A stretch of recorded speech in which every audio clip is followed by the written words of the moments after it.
If there's one thing I'd like to see change that I think would wipe out misandry and feminism, it's simply for every man to realise that where hatred of men is concerned, every individual man is the star of the show. Not an extra, not a spectator, not a bystander.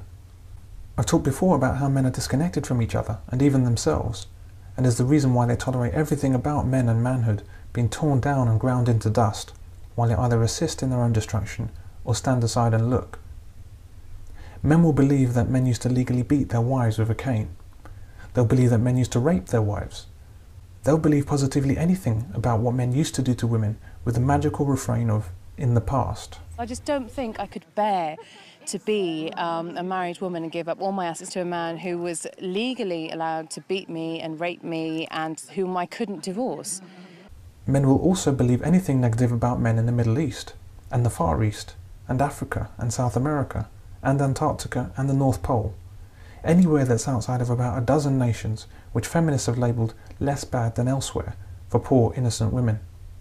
A case in point is a recent comment from a woman on my YouTube channel saying she knows of groups of men who go to parties with the intent of getting away with rape. Of course she's just some random woman on the internet, but even in the mainstream we have Jermaine Greer saying that fathers sexualise their daughters and that effectively any man would rape given a chance.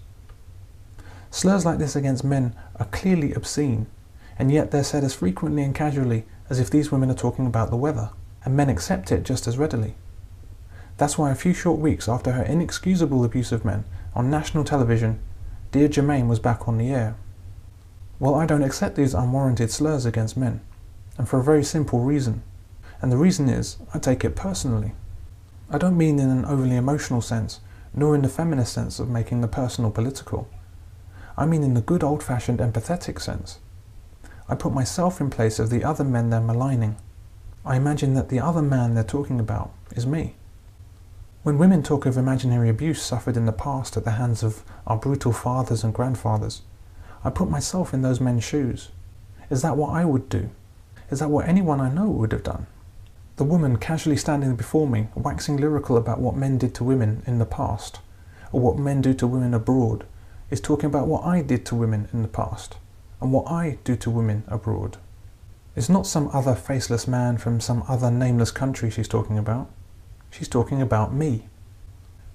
When you know that you are the one firmly in the spotlight, that the bell tolls for you, it changes everything.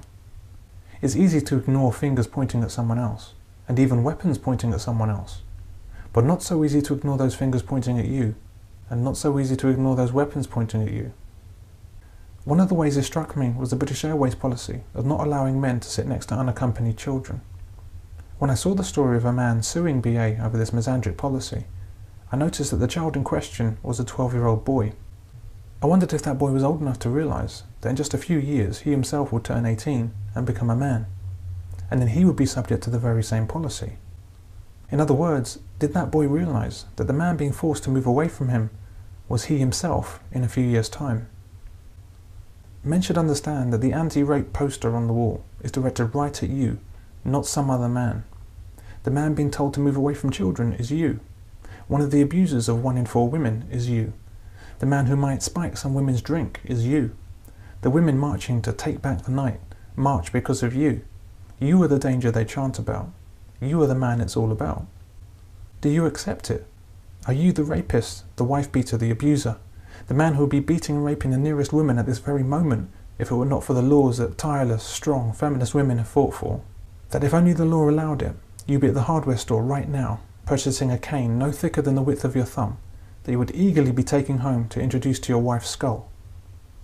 Women believe this history. Women believe this of you. Do you believe it as well? And if it's not true of you, is it true of your family or friends, or your dad or granddad? Do you believe this of them?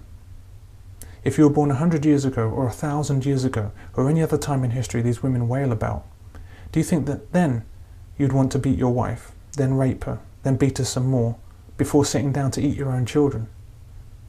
This is basically the feminist narrative, which women accept, describing women's treatment at the hands of men in the past. Or let me rephrase. This is the feminist narrative, which women accept, describing women's treatment at the hands of you in the past. Do you accept that? Get offended. Do something about it and change will come. It needs no further activism beyond not accepting the label of evil. Since I found out about their policy, I don't buy British Airways tickets anymore, which has maybe cost them all of £2,000 over time. Micro money to British Airways. But not if 100,000 men did the same. No emails, no placards, no marches, no speeches, no newspaper articles, no nothing. Except I simply buy my tickets elsewhere. If not too many more men did the same, BA would no longer exist as a company, and everyone would know why. How long do you think misery would last if even one company fell to a few good men feeling offended? A relatively few men taking it personally.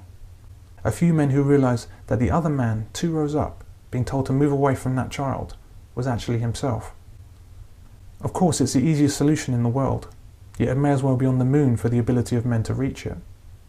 Men like to believe in the other man. Men need to believe in the other man. But it's long past time to stop believing in him. He doesn't exist. The other man is you.